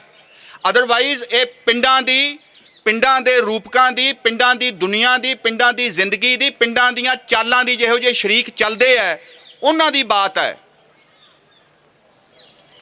ਤੇ ਸੱਚਾਈ ਇੱਕ ਹੋਰ ਹੈ ਕਿ 18ਵੀਂ ਸਦੀ ਦਾ ਜਿਹੜਾ ਸਿੱਖ ਵਿਦਰੋਹ ਹੈ, ਜਿਹੜਾ ਸਿੱਖ ਇਨਕਲਾਬ ਹੈ, ਉਹ ਜੇ ਸਮਾਜ ਸ਼ਾਸਤਰੀ ਨੁਕਤਾ ਨਿਗਾਹ ਤੋਂ ਉਹਨੂੰ ਦੇਖੀਏ, ਜੇ ਮੈਂ ਇਤਿਹਾਸ ਦੇ ਵਿੱਚ ਉਹਨੂੰ ਵੇਖਾਂ, ਤਾਂ ਇਹ ਗੱਲ ਗੌਰ ਕਰਨ ਵਾਲੀ ਹੈ ਕਿ ਉਹ ਸ਼ਹਿਰੀ ਸਭਿਅਤਾ ਦੇ ਖਿਲਾਫ ਪੰਜਾਬ ਦੇ ਪਿੰਡਾਂ ਦਾ ਇਨਕਲਾਬ ਹੈ, ਉਹਨਾਂ ਦਾ ਕੀਤਾ ਹੋਇਆ ਇਨਕਲਾਬ ਹੈ। ਉਹ ਇਹਦੇ ਵੱਲ ਅਗਾਂਹ ਵੀ ਗੱਲ ਮੈਂ ਕਰ ਸਕਦਾ, ਹਜੇ ਇੰਨੀ ਗੱਲ ਮੈਂ ਸਟੇਟਮੈਂਟ ਦੇ ਤੌਰ 'ਤੇ ਇਸ ਨੂੰ ਰੱਖਦਾ। ਇਸ ਗੱਲ ਨੂੰ ਆਪਾਂ ਭੁੱਲੀਏ ਨਾ।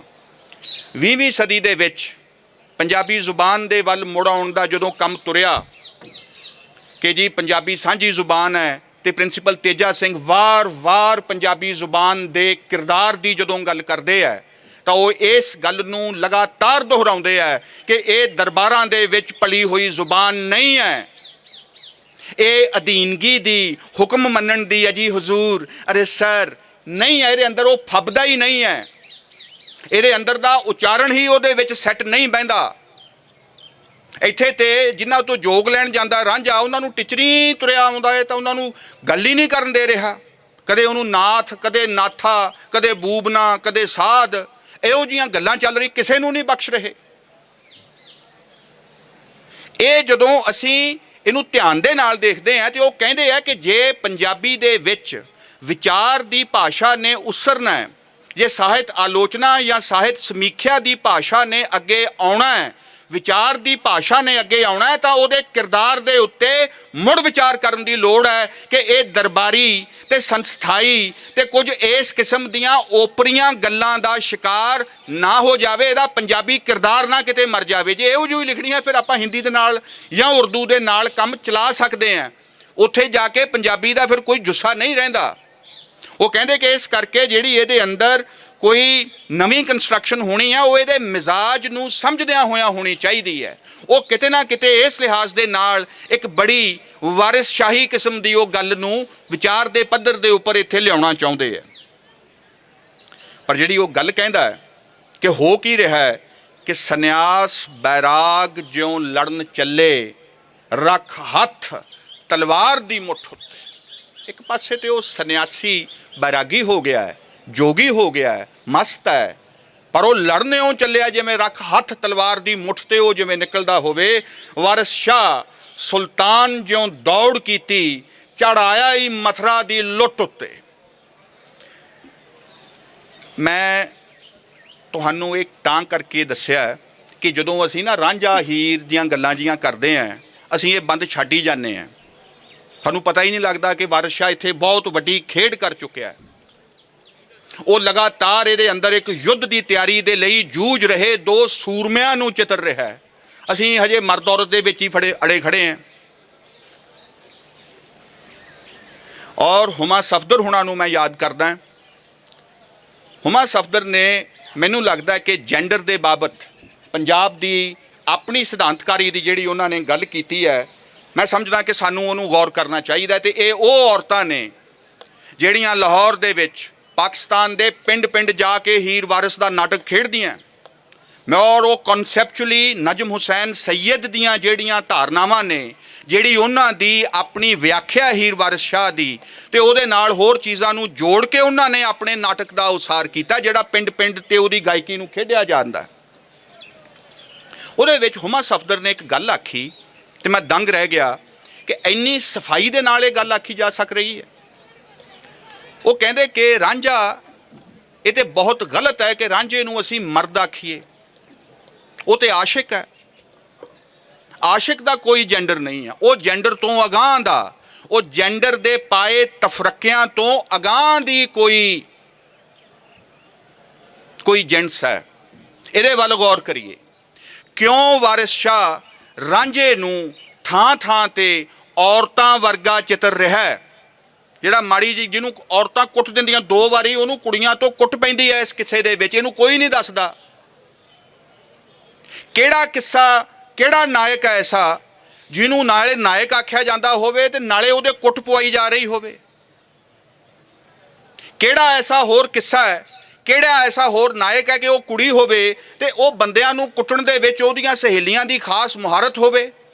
ਬੜਾ ਜ਼ੋਰ ਲਾਇਆ ਉਹਨੇ, ਘੱਟੋ ਘੱਟ 4 ਕੇ 5 ਬੰਦ ਲਿਖੇ ਨੇ, ਜਿਹਦੇ ਵਿੱਚ ਕੈਦੋਂ ਨੂੰ ਉਹ ਕਿਵੇਂ ਢਾਉਂਦੀਆਂ, ਉਹਦਾ ਚਾਦਰਾ ਕਿਵੇਂ ਲਾਉਂਦੀਆਂ, ਉਹਦੀ ਦਾੜੀ ਕਿਵੇਂ ਪੁੱਟਦੀਆਂ, ਉਹਦਾ ਮੂੰਹ ਕਿਵੇਂ ਪੁਆ ਕੇ ਮਾਰਦੀਆਂ, ਉਹਨੂੰ ਮਿੱਟੀ 'ਚ ਕਿਵੇਂ ਰੋਲਦੀਆਂ, ਉਹਨੇ ਉਹ ਪੂਰਾ ਸਵਾਦ ਲੈਂਦਾ ਉੱਥੇ। ਉਹ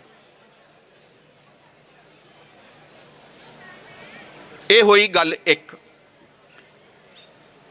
ਅੱਗੇ ਜਾ ਕੇ ਇਹੋ ਹੀ ਰਾਂਝਾ ਤੁਹਾਨੂੰ ਵਾਰਿਸ ਸ਼ਾਹ ਕਿਸ ਤਰ੍ਹਾਂ ਦੇ ਨਾਲ ਥਾਂ ਥਾਂ ਦੇ ਉੱਤੇ, ਜਿਹੜੀ ਤੁਹਾਡੀ ਇੱਕ ਸਮਝ ਜੀ ਬਣਨ ਲੱਗਦੀ ਹੁੰਦੀ ਹੈ ਵੀ ਲੈ ਵੀ ਆਪਾਂ ਨੂੰ ਆਦਤ ਕੀ ਹੈ, ਲੈ ਵੀ ਹੁਣੇ ਆ ਗਿਆ ਮੂਡ 'ਚ, ਹੁਣ ਇਹਨੇ ਚੱਕ ਤੇ ਫੱਟੇ, ਹੁਣ ਇਹਨੇ ਰਫਤਾਰਾਂ ਫੜ ਲੀਆਂ, ਇਹਨੂੰ ਯੋਧਾ ਬਣਾਤਾ, ਇਹ ਹੁਣ ਇਹ ਵੀ ਕਿਸੇ ਨੂੰ ਜਾ ਕੇ ਕੁੱਟੂਗਾ, ਇਹ ਲਵ ਕਰੂਗਾ 2 ਹੱਥ, ਤੇ ਸਾਡੀ ਬੜੀ ਤਸੱਲੀ ਜੀ ਉਹਦੇ ਨਾਲ ਹੋਣੀ ਸ਼ੁਰੂ ਹੋ ਜਾਂਦੀ ਹੈ। ਉਹਨੂੰ ਗਾਂਹ ਟੱਕਰ ਜਾਂਦਾ ਰੰਗਪੁਰ ਖੇੜਿਆਂ ਦੀ ਜੂਹ ਦੇ ਵਿੱਚ, ਜਿਹੜਾ ਆਜੜੀ ਉੱਥੇ ਭੇਡਾਂ ਬੱਕਰੀਆਂ ਚਾਰ ਰਿਹਾ ਹੈ। ਉਹ ਰਾਂਝੇ ਦੀ ਜੋ ਗਤ ਬਣਾਉਂਦਾ ਹੈ, ਜੋ ਉਹਦੇ ਨਾਲ ਉਹ ਬੁਰੀ ਕਰਦਾ ਹੈ, ਤੇ ਜਿਹੜੇ ਆਲੋਚਕ ਸਾਡੇ ਰਾਂਝਾ ਸਥਿਰ ਹੈ, ਰਾਂਝਾ ਪੱਕਾ ਨਹੀਂ ਹੈ, ਪਹਿਲਾਂ ਮਨਾ ਕਰ ਦਿੰਦਾ ਹੈ ਕਿ ਨਹੀਂ ਇੰਜ ਨਹੀਂ ਜਾਣਾ, ਫਿਰ ਉਹਨੂੰ ਉਧਾਲ ਵੀ ਲੈਂਦਾ ਹੈ, ਪਹਿਲਾਂ ਉਹ ਇੰਜ ਕਹਿੰਦਾ ਹੈ ਫਿਰ ਇੰਜ ਕਰ ਜਾਂਦਾ ਹੈ, ਫਿਰ ਹੀਰ ਦੇ ਆਖਿਆ ਠੀਕ ਹੋ ਜਾਂਦਾ ਹੈ। ਭਾਸ਼ਾ ਦੇਖੋ, ਇੱਕ ਤੇ ਬੋਲਣ ਵੇਲੇ ਇਹਨਾਂ ਦਾ ਲਹਿਜਾ ਦੇਖੋ ਜਿਵੇਂ ਇਹਨਾਂ ਨੇ ਕੋਈ ਬੜੀ ਵੱਡੀ ਗੱਲ ਫੜੀ ਹੁੰਦੀ ਹੈ। 15-15 ਸਾਲ ਆਹੀ ਦੱਸੀ ਜਾਂਦੇ ਆ।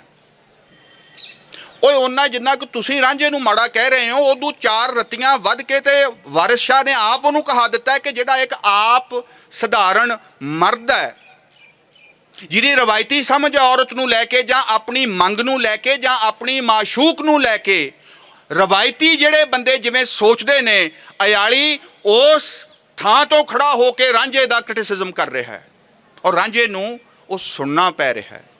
ਰਾਂਝਾ ਉਹਦੇ ਨਾਲ ਲੜ ਨਹੀਂ ਸਕ ਰਿਹਾ ਕਿਉਂਕਿ ਉਹਨੂੰ ਰੰਗਪੁਰ ਦੇ ਵਿੱਚ ਆਪਣੇ ਸਾਥੀਆਂ ਦੀ ਲੋੜ ਹੈ।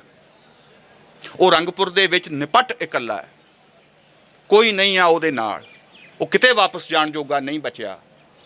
ਪਤਾ ਨਹੀਂ ਉਹ ਕਿਹੜੇ ਪੈਂਡੀ ਜਾ ਕੇ ਉਹਨੇ ਕਿਵੇਂ ਜੋਗ ਲਿਆ, ਕਿਹੜੇ ਹਾਲੀ। ਉਹ ਤੋਂ ਪਹਿਲਾਂ ਹੀ ਬੈਕਲੌਗ ਇੰਨਾ ਪਿਆ ਸੀ, ਭਰਤੀਆਂ ਨਿਕਲੀਆਂ ਹੀ ਨਹੀਂ ਸੀ ਕਿ ਜੋਗ ਮਿਲ ਸਕੇ।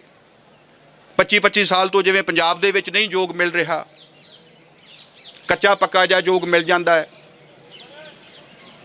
ਉਹਦੇ ਵਿੱਚ ਵੀ ਜਾ ਕੇ ਉਹਦੀਆਂ ਰੱਬ ਦੇ ਦਰਗਾਹ ਉਹਦੀਆਂ ਸਿਫਾਰਿਸ਼ਾਂ ਲੱਗੀਆਂ, ਉਹ ਗਾਂਹ ਆ ਗਿਆ। ਹੁਣ ਅਗਾਂਹ ਜਾ ਕੇ ਹੈਡਮਾਸਟਰ ਨੇ ਘੇਰ ਲਿਆ ਵੀ ਭਾਈ ਐਂ ਤਾਂ ਜੁਆਇਨਿੰਗ ਨਹੀਂ ਹੁੰਦੀ ਤੇਰੀ, ਤੂੰ ਤਾਂ ਉਹ ਹੈ। ਸੁਣੋ ਜੀ, ਆ ਜ਼ਰਾ ਸੁਣਿਆ ਜੇ।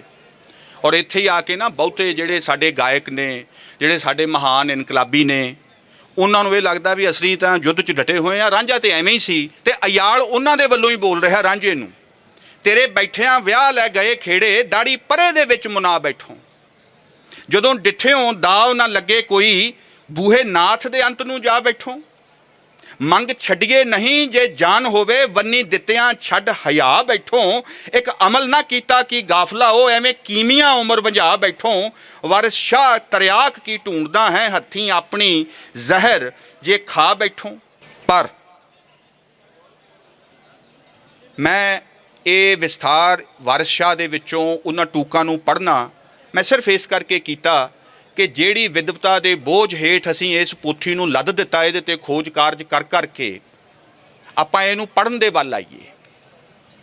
ਆਪਣੇ ਡਿਸਕੋਰਸ ਨੂੰ ਇਹਦੀਆਂ ਇੱਕ ਰੀਡਿੰਗਾਂ ਕਰਕੇ, ਦੋ ਰੀਡਿੰਗਾਂ ਕਰਕੇ, ਭਾਊ ਜਿਨ੍ਹਾਂ ਨੇ ਪੜ੍ਹਿਆ ਉਹਨਾਂ ਨੂੰ ਪਤਾ ਹੈ ਇਹ ਨਹੀਂ ਰਾਹ ਦਿੰਦੀ। ਇਹ ਪੋਥੀ ਪਰਚਾ ਲਿਖ ਲਓਗੇ ਜੋ ਮਰਜ਼ੀ, ਸਾਰੇ ਪਰਚੇ ਲਿਖੇ ਜਾ ਸਕਦੇ ਆ। ਇਹਨੂੰ ਮਹਾਨ ਰਚਨਾ ਸਿੱਧ ਕੀਤਾ ਜਾ ਸਕਦਾ ਹੈ, ਇਹਨੂੰ ਸਭ ਤੋਂ ਘਟੀਆ ਚਰਿੱਤਰਹੀਨ ਕਿਸਮ ਦੀ ਰਚਨਾ ਸਿੱਧ ਕੀਤਾ ਜਾ ਸਕਦਾ, ਔਰ ਅਸੀਂ ਇਹ ਦੋਵੇਂ ਕੰਮ ਕਰਦੇ ਆਏ ਹਾਂ। ਇਹ ਵੇਲਾ ਹੈ ਕਿ ਇਹਦੀ ਰੌਸ਼ਨੀ ਦੇ ਵਿੱਚ ਪੰਜਾਬੀ ਵਿਦਵਤਾ ਦੀ ਰੌਸ਼ਨੀ ਦੇ ਵਿੱਚ ਇਸ ਪੋਥੀ ਨੂੰ ਨਾ ਪਰਖੀਏ। ਉਹ ਕੰਮ, ਉਹ ਪ੍ਰੋਜੈਕਟ ਜਿੱਦਾਂ ਕਿ ਸੀ ਉਹ ਚੜ੍ਹ ਕੇ ਨਿਬੜ ਚੁੱਕਿਆ। ਹੁਣ ਕਿਸੇ ਦੀ ਦਿਲਚਸਪੀ ਨਹੀਂ ਸੀ। ਇਹਦੇ 300 ਸਾਲ ਆਏ, ਉੱਧਰੋਂ ਪ੍ਰੋਫੈਸਰ ਅਰਵਿੰਦ ਆਏ ਤੇ ਇਹ ਕੋਈ ਮੌਕਾ ਮੇਲ ਬਣਿਆ ਹੈ। ਹੁਣ ਵੇਲਾ ਹੈ ਕਿ ਇਸ ਪੋਥੀ ਦੇ ਅੰਦਰ ਦਾ ਜੋ ਆਪਣਾ ਵਿਚਾਰਕ ਉਸਾਰ ਹੈ, ਉਹਦੇ ਅੰਦਰ ਵਾਰਿਸ ਜਿਹੜੀ ਖੇਡ ਰਿਹਾ ਹੈ, ਕੀ ਛੱਡ ਰਿਹਾ ਹੈ, ਕੀ ਲੈ ਰਿਹਾ ਹੈ, ਕਿਸ ਤਰ੍ਹਾਂ ਦੇ ਨਾਲ ਆਪਣੀ ਗੱਲ ਨੂੰ ਬੰਨ੍ਹ ਰਿਹਾ, ਅਟਕਲ ਕਿਵੇਂ ਜੋੜ ਰਿਹਾ ਹੈ, ਕਿੰਨਾ ਮੁਸ਼ਕਲ ਹੈ ਇਹ ਸਾਰਾ ਕੰਮ। ਕਿਉਂ ਜੇ ਉਹਨੇ ਦੋ ਕਿਰਦਾਰ ਘੜ ਦਿੱਤੇ, ਕਿਉਂ ਰਾਂਝਾ ਜਿਹੜਾ ਝੂਰਦਾ ਵੀ ਹੈ, ਜਿਹੜਾ ਦੁਖੀ ਹੋ ਜਾਂਦਾ, ਹੀਰ ਨਾਲ ਵੀ ਲੜ ਪੈਂਦਾ, ਤਾਨਿਆਂ ਮਿਹਣਿਆਂ ਤੇ ਵੀ ਉਤਰ ਆਉਂਦਾ, ਪਰ ਹੀਰ ਹੈ ਜਿਹੜੀ ਰਾਂਝੇ ਨੂੰ ਕਦੇ ਮਾੜਾ ਨਹੀਂ ਕਹਿੰਦੀ। ਉਹ ਉਹਦੀ ਉਡੀਕ 'ਚ ਹੈ, ਲਲਕਾਰਾ ਮਾਰੀ ਬੈਠੀ ਆ ਉਹ ਸਾਰੀ ਦੁਨੀਆ ਦੇ ਨਾਲ। ਜਦੋਂ ਪੰਜਾਬ 'ਚ ਸਭ ਕੁਝ ਟੁੱਟ ਭੱਜ ਰਿਹਾ ਸੀ, ਵੱਡੀ ਇੱਕ ਚੀਜ਼ ਡਿੱਗ ਰਹੀ ਸੀ, ਨਵਾਂ ਹਜੇ ਪੂਰੀ ਤਰ੍ਹਾਂ ਦੇ ਨਾਲ ਉੱਠਿਆ ਨਹੀਂ ਸੀ, ਉਸ ਵੇਲੇ ਇਹਨਾਂ ਦੋ ਕਿਰਦਾਰਾਂ ਨੂੰ ਘੜਨਾ ਜਿਹੜੇ ਇੱਕ ਦੂਜੇ ਦੀ ਲਗਨ ਦੇ ਵਿੱਚ ਹੀ ਪੂਰੇ ਹੁੰਦੇ ਆ। ਤੁਸੀਂ ਇਹਨਾਂ ਨੂੰ ਵਹਿਮ ਚੋਂ ਨਿਕਲ ਜਾਈਏ। ਆਪਾਂ ਹੀਰ ਤੇ ਰਾਂਝੇ ਨੂੰ ਅੱਡ ਜੇ ਕੋਈ ਕਿਰਦਾਰਾਂ ਨੂੰ ਫੜਨ ਲੱਗੀਏ ਤਾਂ ਬਹੁਤਾ ਸਫਲ ਨਹੀਂ ਹੋਵਾਂਗੇ। ਹਾਲਾਂਕਿ ਇੱਕ ਸਧਾਰਨ ਪਾਠਕ ਨੇ ਆਪਣਾ ਇੱਕ ਲੇਖ ਲਿਖਿਆ, ਮੈਂ ਸਮਝਦਾ ਕਿ ਬਿਲਕੁਲ ਸਹੀ ਫੜਿਆ ਉਹਨਾਂ ਨੇ। ਉਹ ਕਹਿੰਦੇ ਆ ਵੀ ਵਾਰਿਸ ਦੀ ਪਕੜ ਤੋਂ ਬਾਹਰ ਚਲੇ ਗਏ ਆ ਹੀਰ ਤੇ ਰਾਂਝਾ। ਜਿਹੜੀ ਉਹ ਤਮਸੀਲ ਜੀ ਮਗਰੋਂ ਬਣ ਰਿਹਾ ਉਹ ਨਹੀਂ ਖੜ ਰਹੀ, ਨਾ ਹੀ ਉਹਨਾਂ ਦੇ ਐਕਸ਼ਨ ਉਸ ਤਮਸੀਲ ਦੇ ਉੱਪਰ ਪੂਰੇ ਉਤਰ ਰਹੇ ਹੈ। ਉਹ ਤਮਸੀਲ ਦਰਅਸਲ ਇਸ ਕਿੱਸੇ ਨੂੰ ਜਾਣ ਬੁੱਝ ਕੇ ਲੱਗਦਾ ਹੀ ਹੈ ਜਿਵੇਂ ਜਕੜਬੰਦ ਦੇ ਵਿੱਚ ਜਕੜਿਆ ਜਾ ਰਿਹਾ ਹੋਵੇ, ਕਿ ਇਹਦੇ ਆਹੀ ਅਰਥ ਲੈਣੇ ਆ, ਹੋਰ ਨਾ ਕੋਈ ਲੈ ਲਿਓ ਜੀ। ਉਸ ਤਮਸੀਲ ਦੇ ਸ਼ੇਰਾਂ ਦੇ ਵਿੱਚ ਕੋਈ ਵਾਰਿਸ ਸ਼ਾਹੀ ਉਠਾਣ ਵੀ ਨਹੀਂ ਹੈ। ਉਹ ਬੜੇ ਲਿੱਸੇ, ਬੜੇ ਫਿੱਕੇ ਜੇ, ਜਿਵੇਂ ਕਿਸੇ ਕਾਜ਼ੀ ਨੇ ਜੋੜੇ ਹੋਣ, ਉਹ ਜਿਵੇਂ ਸਾਡੇ ਵਿਦਵਾਨਾਂ ਦੇ ਪਰਚਿਆਂ ਦੀ ਭਾਸ਼ਾ ਹੋਵੇ, ਉਹ ਜਿਹੇ ਸ਼ੇਰ ਨੇ। ਉਹ ਨਹੀਂ ਹੈਗੇ, ਉਹਦੇ ਲੱਗਦੇ ਹੀ ਨਹੀਂ ਕਿ ਉਹਦੇ ਹੋਣਗੇ। ਇਸ ਗੱਲ ਦੇ ਉੱਪਰ ਵੀ ਗੌਰ ਕਰੀਏ ਕਿ ਇਹ ਕਰਦਿਆਂ ਉਹਦੇ ਹੱਥੋਂ ਬਹੁਤ ਸਾਰੀਆਂ ਚੀਜ਼ਾਂ ਸਮੇਟੀਆਂ ਨਹੀਂ ਗਈਆਂ, ਔਰ ਇਸ ਅਸਫਲਤਾ ਨੂੰ ਸੁਰਜੀਤ ਹਾਂਸ ਇਸ ਕਿੱਸੇ ਦੀ ਸਭ ਤੋਂ ਵੱਡੀ ਸਫਲਤਾ ਮੰਨਦੇ ਆ ਕਿ ਇੱਥੇ ਇਹ ਕਿੱਸੇ ਦੇ ਰਵਾਇਤੀ ਕਲਾਸਿਕੀ ਸਟਰਕਚਰ ਦੇ ਵਿੱਚੋਂ ਬਾਹਰ ਆ ਕੇ ਕੋਈ ਹੋਰ ਕਿਸਮ ਦਾ ਦਸਤਾਵੇਜ਼ ਬਣ ਗਿਆ। ਮੈਂ ਪਹਿਲਾਂ ਉਹਦੇ ਬਾਰੇ ਬੋਲ ਚੁੱਕਿਆ ਯੂਨੀਵਰਸਿਟੀ ਦੇ ਵਿੱਚ, ਮੈਂ ਉਹਦੇ ਦੁਹਰਾਅ 'ਚ ਨਹੀਂ ਜਾਂਦਾ। ਹੋਰ ਗੱਲਾਂ ਇਹਦੇ ਅੰਦਰੋਂ ਤੇ ਇੰਨੀਆਂ ਹੋ ਸਕਦੀਆਂ, ਮੈਂ ਉਹਨਾਂ ਨੂੰ ਹਜੇ ਆਪਣੇ ਗੇੜ 'ਚ ਨਹੀਂ ਲੈ ਕੇ ਆਉਂਦਾ। ਮੈਂ ਤੁਹਾਨੂੰ ਇੱਕ ਮੋਟੀ ਜੀ ਗੱਲ ਇਹ ਕਹਿਣੀ ਚਾਹੁੰਦਾ ਕਿ ਸੂਫੀਵਾਦ, ਆਪਾਂ ਜਾਣਦੇ ਹਾਂ ਕਿ ਸ਼ਰਅ ਦੇ ਨਾਲ ਲੜਾਈ ਹੈ, ਪਰ ਸੂਫੀਵਾਦ ਦਾ ਜਿਹੜਾ ਇਤਿਹਾਸਕ ਪ੍ਰਸੰਗ ਇਸਲਾਮ ਦੇ ਇਤਿਹਾਸ 'ਚ ਦੇਖਣਾ, ਮੈਂ ਬੜੀ ਤੇਜ਼ੀ ਦੇ ਨਾਲ ਕੁਝ ਗੱਲਾਂ ਤੁਹਾਨੂੰ ਕਹਿ ਰਿਹਾ ਕਿ ਰੂਮੀ ਦੇ ਸਮੇਂ ਤੱਕ, 11ਵੀਂ ਸਦੀ ਤੱਕ, 12ਵੀਂ ਸਦੀ ਤੱਕ ਇਸਲਾਮ ਜਿਹੜਾ ਕਿ ਇੱਕ ਬੜੇ ਰੈਡੀਕਲ ਬਰਾਬਰੀ ਵਾਲੇ ਪ੍ਰੋਜੈਕਟ ਦੇ ਵਜੋਂ ਅੱਗੇ ਆਇਆ ਸੀ, ਉਹ ਪਹਿਲੇ 100-125 ਸਾਲ ਤੋਂ ਬਾਅਦ ਤਕੜੀਆਂ ਰਿਆਸਤਾਂ ਦੇ ਵਿੱਚ ਬਦਲ ਗਿਆ ਤੇ ਉਹ ਰਾਜੇ ਰਾਣਿਆਂ ਦਾ, ਸੁਲਤਾਨਾਂ ਦਾ ਇਸਲਾਮ ਤੇ ਕਾਜ਼ੀ ਤੇ ਮੁਫਤੀ ਉਹਨਾਂ ਦੇ ਆਪਣੇ ਅਲੱਗ ਹੋ ਗਏ। ਉਹ ਵੀ ਰਾਜਿਆਂ ਦੀ ਹੀ ਇੱਕ ਕਿਸਮ ਦੇ ਪ੍ਰਭਾਵ ਹੇਠ ਸਨ ਤੇ ਹੇਠਲੇ ਪਾਸੇ ਰਿਆਇਆ ਪਿਸਣ ਲੱਗੀ। ਸੂਫੀ ਉਸ ਵੇਲੇ ਇਸ ਸ਼ਾਨੋ ਸ਼ੌਕਤ ਵਾਲੇ ਇਸਲਾਮ ਦੇ ਖਿਲਾਫ ਲੋਕਾਈ ਦੇ ਇਸਲਾਮ ਦਾ ਕੁਰਾਨ ਦੇ ਜ਼ਰੀਏ, ਕੁਰਾਨ ਦੇ ਵਿੱਚ ਦੀ ਉਹ ਇੱਕ ਰਾਹ ਲੱਭਦੇ ਹੈ ਕਿ ਇਸ ਤਰ੍ਹਾਂ ਦੀ ਜਿਹੜੀ ਵਿਆਖਿਆ ਹੈ ਕੁਰਾਨ ਦੀ ਉਹ ਸਹੀ ਹੈ ਜਿਹੜੀ ਕਿ ਇਸ ਕਿਸਮ ਦੀ ਐਸ਼ੋ ਇਸ਼ਰਤ ਦੇ ਖਿਲਾਫ ਭੁਗਤਦੀ ਹੈ। ਤੇ ਇਹਦੇ ਵਿੱਚ 2 ਬਲਕਿ 3 ਵੱਡੇ ਮੁਕਾਮ ਆਉਂਦੇ ਆ, ਮੈਂ ਸਿਰਫ ਉਹਨਾਂ ਦਾ ਜ਼ਿਕਰ ਕਰ ਦਿੰਦਾ। ਇੱਕ ਨੂੰ ਆਖਿਆ ਜਾਂਦਾ ਮਖਫਾ, ਕਿ ਰੱਬ ਦਾ ਭੈ, ਰੱਬ ਦੇ ਭਉ ਦੇ ਨੂੰ ਹੀ ਇੱਕ ਸੋਰਸ ਆਫ ਨੌਲੇਜ ਮੰਨਿਆ ਜਾਂਦਾ ਹੈ।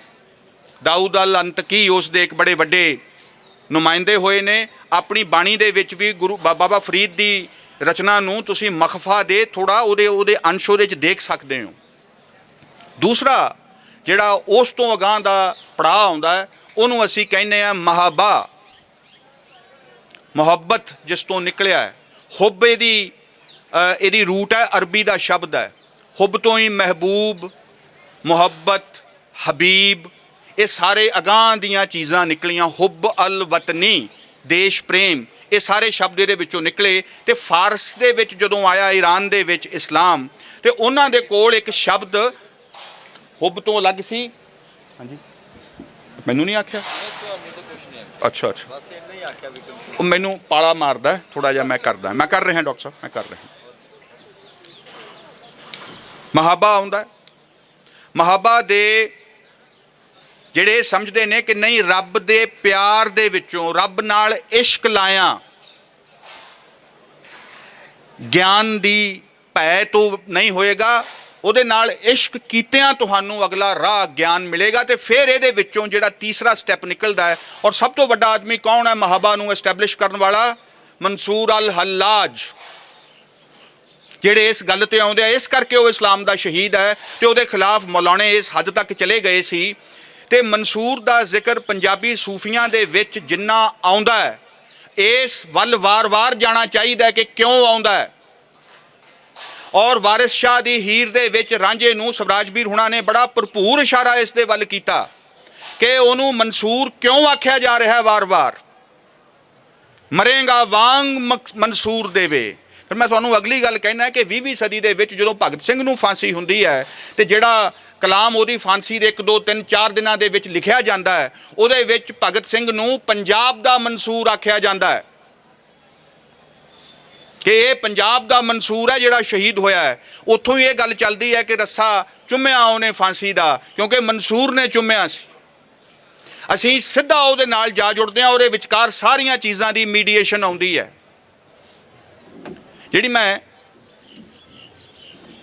ਔਰ 10 ਸਾਲ ਮਨਸੂਰ ਪੰਜਾਬ ਦੇ ਵਿੱਚ ਰਹੇ ਨੇ, ਸਿੰਧ ਦੇ ਜ਼ਰੀਏ ਆਏ ਤੇ ਮੁਲਤਾਨ, ਕਸੂਰ, ਲਾਹੌਰ, ਕਸ਼ਮੀਰ, ਕਾਬੁਲ, ਇਹਨਾਂ ਥਾਵਾਂ ਦੇ ਉੱਤੇ 10 ਸਾਲ ਉਹਨਾਂ ਨੇ ਕਿਆਮ ਕੀਤਾ। ਪੰਜਾਬ ਉਹ ਧਰਤੀ ਹੈ ਜਿੱਥੇ ਮਨਸੂਰ ਅਲ ਹੱਲਾਜ ਰਹਿ ਕੇ ਗਿਆ ਹੈ, ਸ਼ਹਾਦਤ ਦਾ ਹੱਕ, ਸੱਚ, ਇਨਸਾਫ ਦੇ ਲਈ ਔਰ ਮੁਹੱਬਤ ਦੇ ਪ੍ਰਿੰਸੀਪਲ ਦੇ ਲਈ ਸ਼ਹੀਦ ਹੋਣ ਵਾਲਾ ਸੂਫੀ।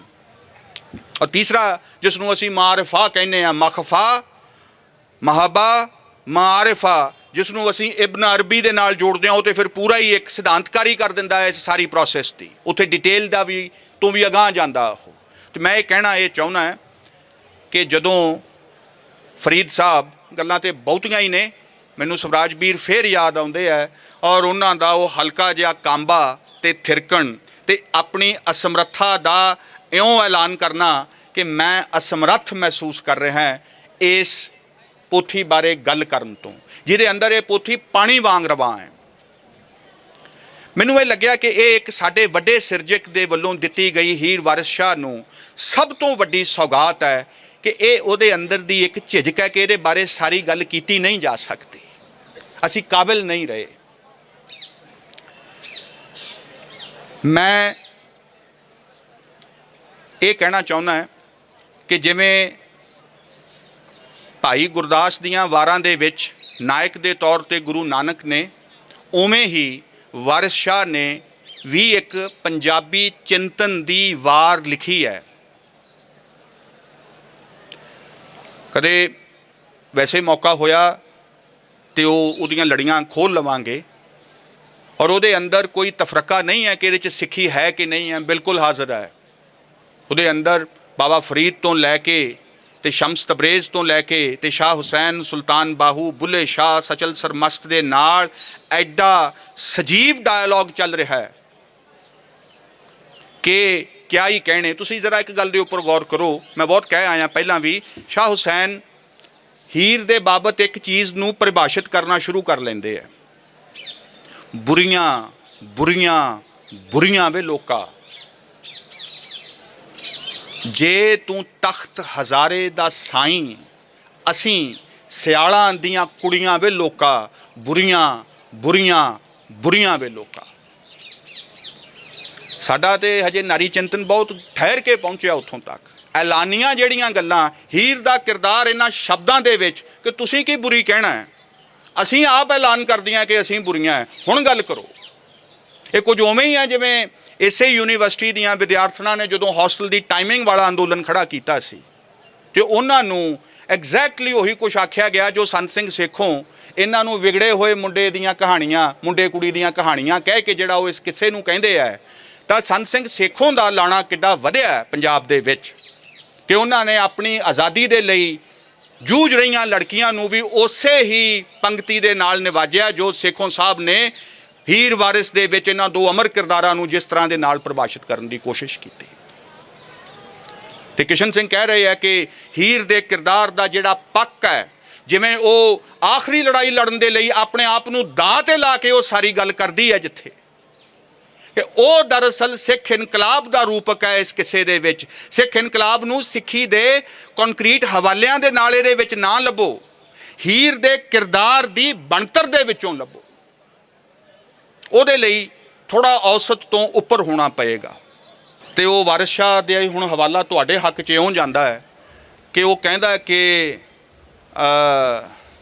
ਉਹ ਨਾ ਜਦੋਂ ਤੱਤੀ ਹੋ ਕੇ ਬੋਲਦੀ ਹੈ ਹੀਰ ਉਹਨੂੰ ਰਾਂਝੇ ਨੂੰ, ਤੇ ਉਹ ਇਹੋ ਹੀ ਕਹਿੰਦਾ ਹੈ ਕਿ ਤੁਸਾਂ ਜਿਹੇ ਮੁਸਾਫਰਾਂ ਥੀ ਲਾਜ਼ਮ ਆਏ ਗਏ ਮੁਸਾਫਰਾਂ ਨੂੰ ਪਾਲੀਏ ਜੀ।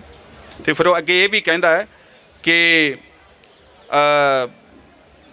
ਬੋਲਾਂ ਨਾਲ ਰਸੀਲੀਏ, ਬਈ ਇਹਨਾਂ ਤਾਂ ਲੋੜ ਹੀ ਨਹੀਂ ਸੀ, ਖੜ ਜਾ ਜੇ।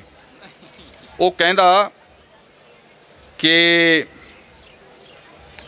ਵਾਰਿਸ ਸ਼ਾਹ ਇਹਨਾਂ ਦੇ ਲਈ ਹੈ ਜੀ ਇਹ, ਕਿ ਵਾਰਿਸ ਸ਼ਾਹ ਬਿਨ ਕਾਰਦੋਂ ਜ਼ਿਬਾ ਕਰੀਏ, ਬਿਨਾ ਮਤਲਬ ਛੁਰੀ ਤੋਂ ਹੀ ਜ਼ਿਬਾ ਹੋ ਜਾਣ ਨੂੰ ਸੌਖਾ ਹੈ। ਵਾਰਿਸ ਸ਼ਾਹ ਬਿਨਾ ਕਾਰਦੋਂ ਜ਼ਿਬਾ ਕਰੀਏ, ਬੋਲ ਨਾਲ ਜ਼ੁਬਾਨ ਰਸੀਲੀਏ ਨਹੀਂ। ਤੁਸੀਂ ਇੰਨੀ ਆਜਜ਼ੀ ਦੇ ਨਾਲ ਕਹਿ ਰਹੇ ਹੋ, ਉਹਨਾਂ ਨੇ ਜੀ ਕਹਿਤਾ। ਅੱਜ ਮੇਰੇ ਲਈ ਜ਼ਿਆਦਾ ਬੋਲਣਾ ਇਸ ਕਰਕੇ ਔਖਾ ਹੋ ਗਿਆ।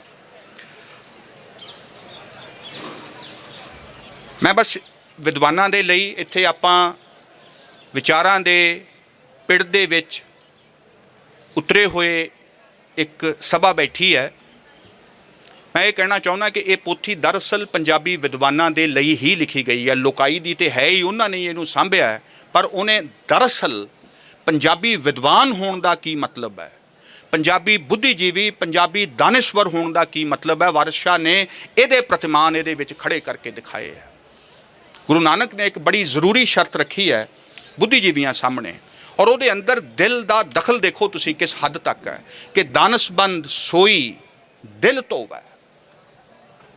ਅਸੀਂ ਜਿਹੜਾ ਬੁੱਧੀ ਨੂੰ, ਨੇ ਤੇ ਸੁਰਤ ਨੂੰ, ਪਿਆਰ ਤੇ ਕੌਨਸ਼ੀਅਸਨੈਸ ਨੂੰ, ਇਸ਼ਕ ਤੇ ਚੇਤਨਾ ਨੂੰ ਜਿਹੜਾ ਅਲੱਗ ਕਰ ਲਿਆ, ਉਹਨੇ ਅੱਜ ਸਾਡੇ ਤੇ ਉਹ ਡਾਂਗ ਵਰਾਈ ਹੈ ਕਿ ਅਸੀਂ ਦਿਲ ਧੋਣ ਨੂੰ ਜਿਵੇਂ ਕੋਈ ਕਾਰਜ ਮੰਨਣਾ ਹੀ ਬੰਦ ਕਰ ਦਿੱਤਾ।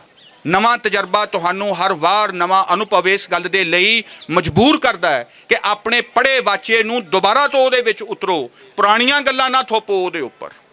ਔਰ ਉਹਦੀ ਬਸ ਇੱਕੋ ਹੀ ਸ਼ਰਤ ਉਹਨਾਂ ਨੇ ਰੱਖੀ ਹੈ ਕਿ ਬਾਬਾ ਫਰੀਦ ਨੇ ਉਸ ਗੱਲ ਨੂੰ ਕਹਿ ਦਿੱਤਾ ਕਿ ਇਹ ਜਿਹੜੇ ਰਾਹ ਵਾਲੀ ਗੱਲ ਹੈ ਕਿ ਗਲੀਏ ਚਿੱਕੜ ਦੂਰ ਕਰ, ਇਹ ਬੁੱਧੀਜੀਵੀਆਂ ਦੇ ਲਈ ਹੈ। ਪੰਜਾਬ ਦੇ ਮੌਜੂਦਾ ਹਾਲਾਤ ਦੇ ਉੱਪਰ ਲਿਖਿਆ ਗਿਆ ਸ਼ਲੋਕ ਹੈ ਕਿ ਗਲੀਏ ਚਿੱਕੜ ਦੂਰ ਕਰ, ਨਾਲ ਪਿਆਰੇ ਨੇ ਚੱਲਾਂ ਤਾਂ ਭਿੱਜੈ ਕੰਬਲੀ, ਰਹਾਂ ਤਾਂ ਟੁੱਟੈ ਨੇ।